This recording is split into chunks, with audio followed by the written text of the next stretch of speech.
The case for whole body training for correct instrumental technique.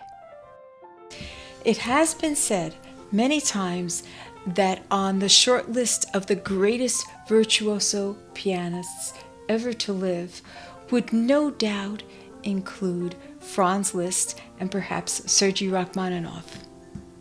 So let's take a minute and think this over. Besides the fact that these men were greatly musically gifted, they had one important thing in common. They were strong men. Never was it written that I can find that they did anything special to make them powerful and strong. I guess we can say they were specially gifted with strength. It is written that both men had an admirable posture, and both men wrote some of the most difficult compositions for piano because, well, they could easily play those pieces. Beethoven lost his hearing, but even when he was not able to perform anymore because of the hearing loss, his sonatas are up there with the most difficult. He was also strong in personality and body. And we cannot forget Arthur Rubinstein, who performed till he was over 90. If you watch old films of his performances, his back was as straight as an arrow. These men were gifted both musically and in bodily strength. For many others, us mere mortals, the music can be in us, but the body or mind can't seem to always keep up with the demands that this level of music requires. So many have suffered injury, sometimes ending performance careers. Gary Grafman, for example, one of the greatest pianists of the 20th century, had a long period when he had to stop playing altogether because of a right hand injury of the fourth finger. Maestro Grafman has chosen to teach instead and has become one of the greatest piano teachers ever to live as a result. He has taught Lang Lang and Yuja Wang, to name just two of his students. Sadly, Robert Schumann had a similar crippling of his right hand. Thankfully, he focused on composing for his musical outlet, and many other top musicians, including Eric Clapton and Liam Fleischer, suffered serious injuries. And how many other professional musicians have suffered silently with painful injuries? I guess we will never know. Besides avoiding injury, another point to consider deals with stage fright. Many performing artists, even some of the very greatest, such as Vladimir Horowitz, have suffered from this very difficult issue. Now, there's no one clear-cut reason for stage fright. Experts such as Dr. Noah Kageyama can help us overcome these challenges through psychological methods. His online course, The Bulletproof Musician, is excellent, and I highly recommend it. It has helped many musicians. However, this history of both injury and stage fright can make us wonder, if the body were stronger, can the musician more easily handle the stresses of performance, both physically to avoid injury and mentally to deal with the stage fright? I guess it seems obvious. The answer would be yes. In the practice room, we are at the keys for hours on end, concentrating, immersed in our music. Our body also needs to take a break to do the normal things which we are built for. When our muscles are in tune and humming, we are less afraid to take risks of those difficult leaps and melisma runs in performance. Strengthening our body can be a useful tool, along with other methods, to help us bring stage fright under control. Our body can take the stress of performance better when it is stronger.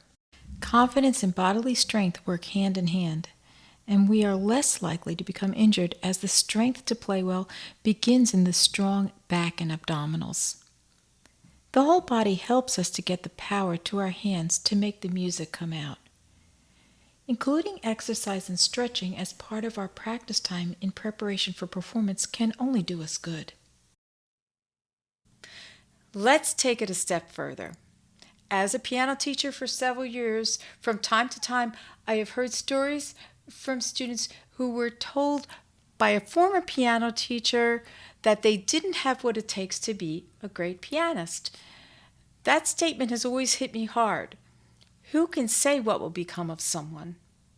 Long Long was told by a teacher that he didn't have what it takes.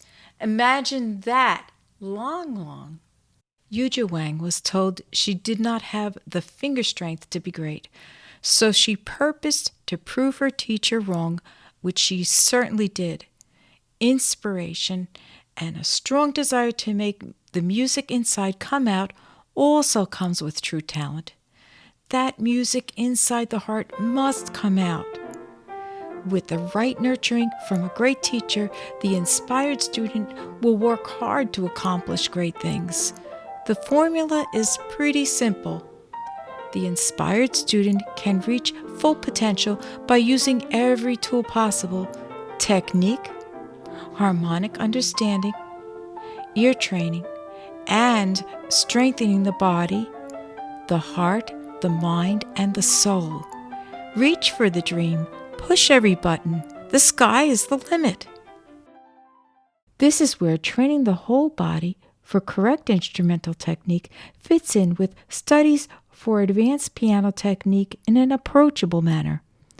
Aside from understanding the harmonies and learning to listen deeply, I believe the main approach for teaching advanced piano studies involves training the muscle groups used for the different techniques. We can make this happen with the whole body in mind. The young, growing body is amazing. Muscles are developing and learning how to be used correctly. If the body is strengthened to learn how to produce the sound using the body in the right way, the correct technique will become a natural reflex. At first, we think how to play correctly, but after a while, playing advanced piano becomes easier and easier as our muscles are trained correctly and become stronger. As musicians, the evidence is there. We play well with the whole body, a strong body. The well-tuned body lets the music come out. It's natural and it's great. It's just great. I've asked the creator of Training the Whole Body for Correct Instrumental Technique, Dr. John Maloney, if he could give us some insights into the foundations of strength for the whole body. He's a chiropractor and a fitness expert.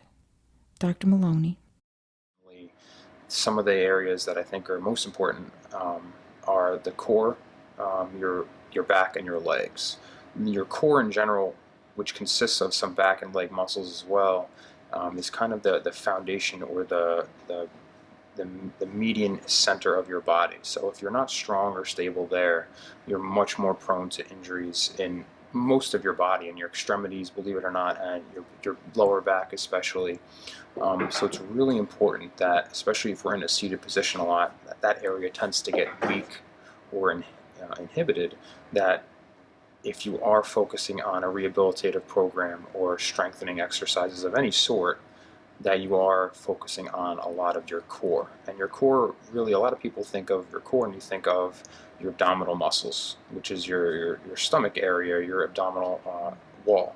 And it actually consists of a lot more than that. So your core consists of not only your abdominal wall, but some of your lower back muscles and your glute or hip muscles as well. So it's a large area that a lot of people tend to have a lot of weakness in, which stems from a lot of discomfort.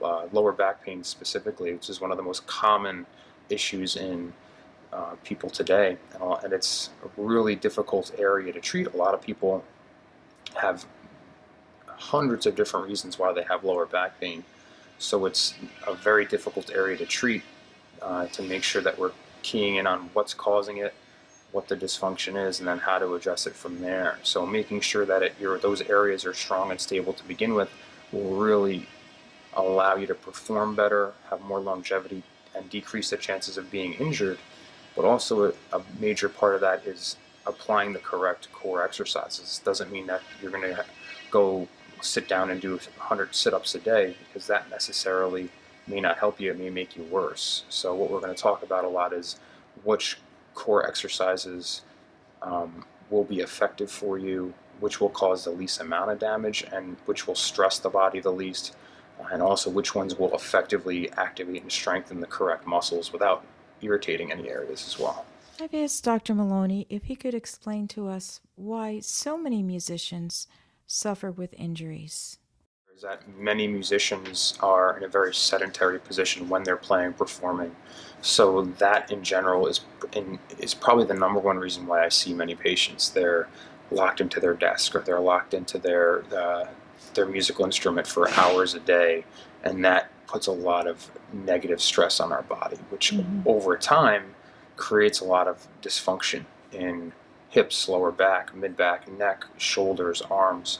And like I was mentioning before, it may not be something that just pops up out of nowhere and you start feeling pain in your shoulder. It's going to be what's called micro trauma, prolonged trauma on the body that builds and builds and builds and builds till one day you're reaching back in the car for something and then your shoulder just starts screaming you with sharp pain.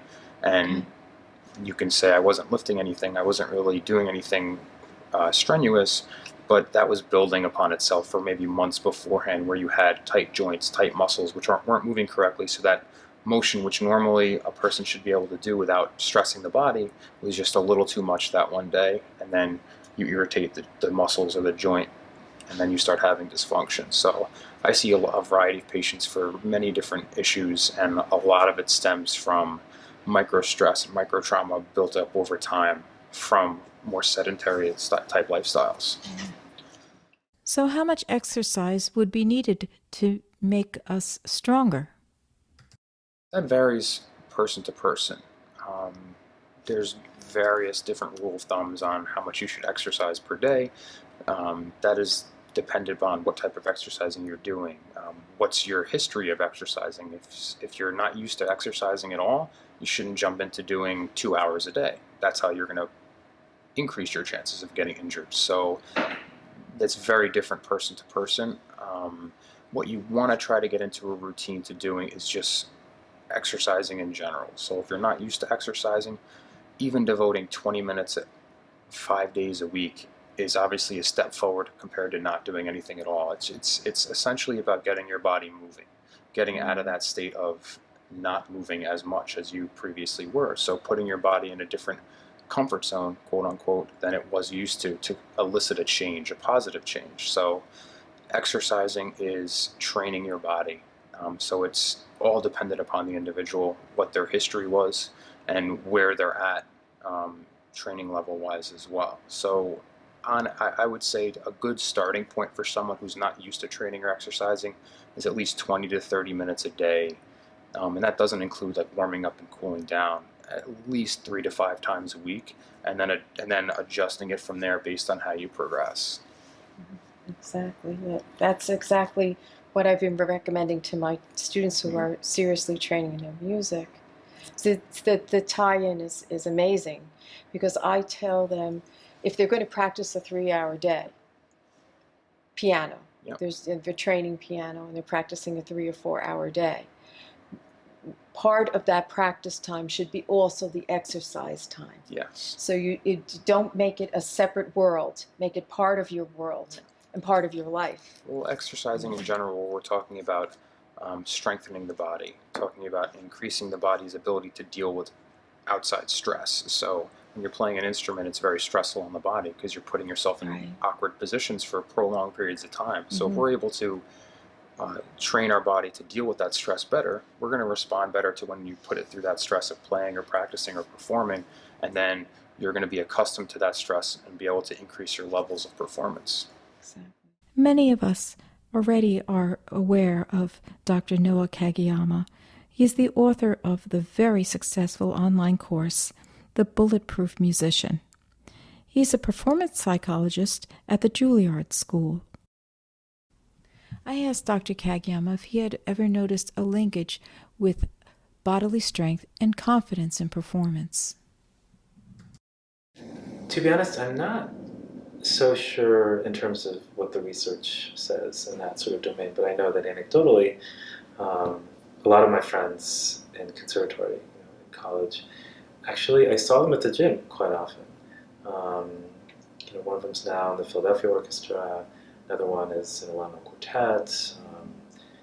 I have friends, colleagues who run marathons or do triathlons, and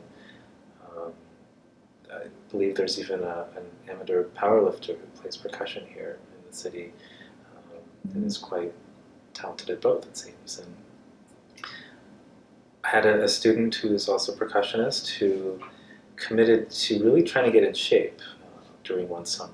And in the fall, he took an audition, he won the audition, and he actually credited his summer workouts as being a part of what he felt helped him win that audition. In the sense that I think generally, if we feel like we're in good shape physically, it helps us feel better in any performance capacity, whether we're performing or speaking and so forth.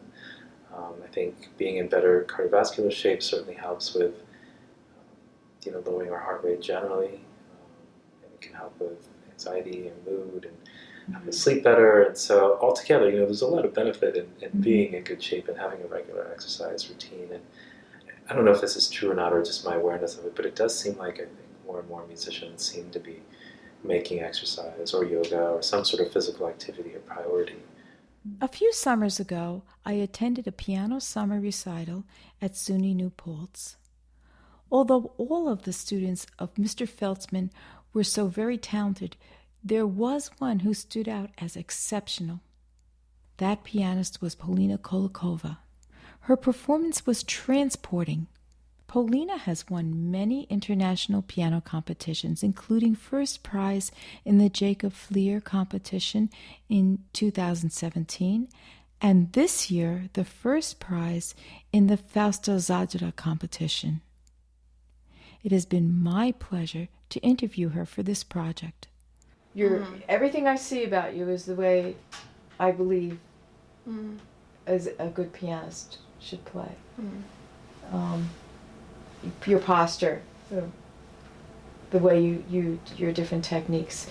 Is that something, as I mentioned, where you were told find your own way how to accomplish it, or were you trained that way?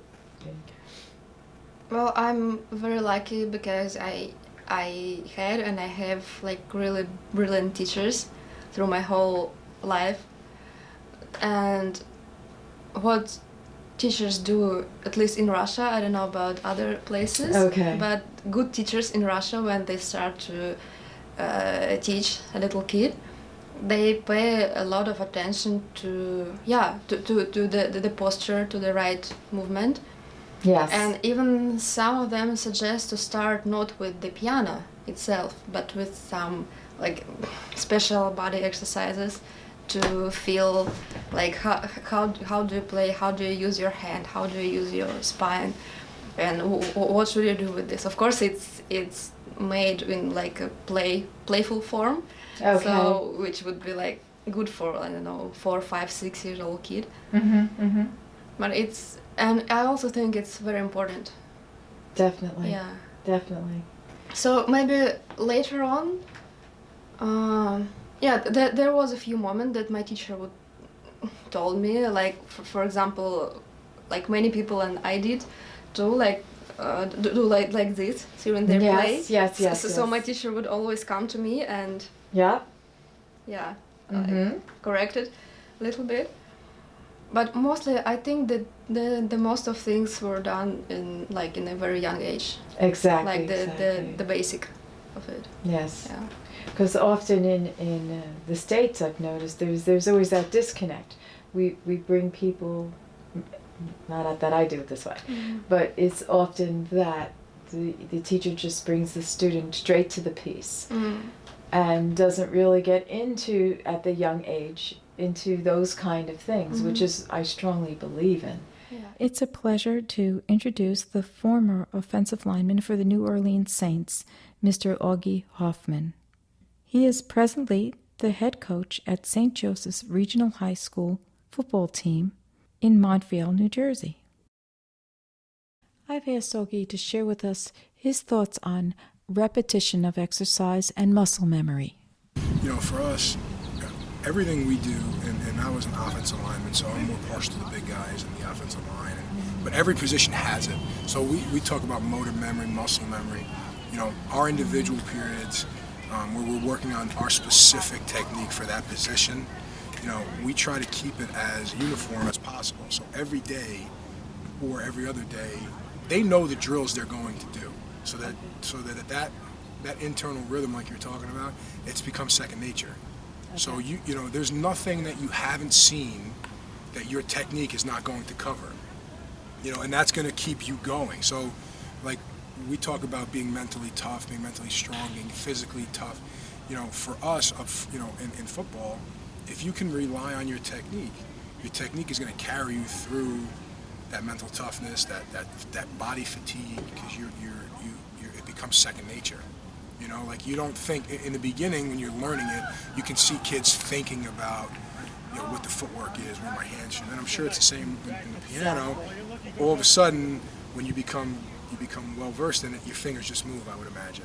Definitely. For us, it's the same thing in football, that my body's just moving, and then some kids can't explain it; they're just used to the repetition of it. But I think once you can get to that point where you're not thinking anymore, and it's just happening, and if something happens, you react. It's just your body reacts to it. Okay. That's when you're able to take that next step as a football player. Okay. Okay. So it's more like a reflex. It becomes a reflex, you would say. It's like anything else. Yeah, it really is. I mean, there's things that we do that we try to let the kids see. If this happens, this is what you need to do, and then you'll see them pick it up a half a second late, and then it becomes a quarter of a second, and then all of a sudden they're picking it up, and it's just boom, and that happens. You know what I mean? So exactly. I think the weight room is especially a place that builds confidence, because if you put the time and effort in, you're going to see results. Definitely. Very rarely do you see kids that work hard not get positive results. Absolutely. So that's one place where, even more so than the field, you see confidence built quicker. Okay. I've asked professional vocalist Dr. Kimberly Prince-Moeller on how does she prepare her whole body to sing. Well, I think in general, just taking care of my own physical health, making sure that I'm aware of the way that my body moves. So for me personally, that means I'm a runner and I do other things like that so that I have full use of my body. Because when any part of the body is not cooperating with the singing process or with any sort of instrumental playing process, there's going to be tension and your body is at odds with itself. So that's a bit of a problem. But as far as getting ready to sing, it's a little bit of coming into myself and just sort of seeing what's available to me today, and sort of taking stock of all of my parts and making sure they're all invited to the process, making sure that everything is open and released as opposed to holding any tension or feeling any strain or anxiety about what I'm about to do, because that just is so counterproductive.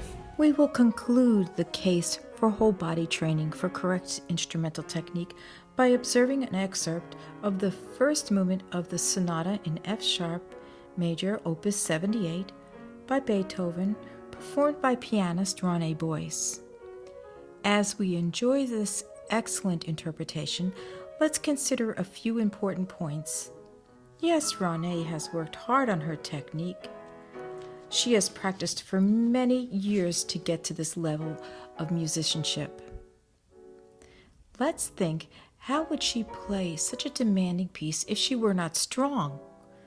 The momentum and stamina is there because she is strong. Notice her posture. It seems as if her wonderful technique is just flowing, and the result is a fine artistry. It's no mystery that great music making and the need to be strong tie in together. Ronne is not thinking how to move as her reflexes are humming. The music is making her move in true expression with confidence. She is somewhere else in her music imagination with nothing holding her back. Thank you, Ronne, for sharing your talent with us.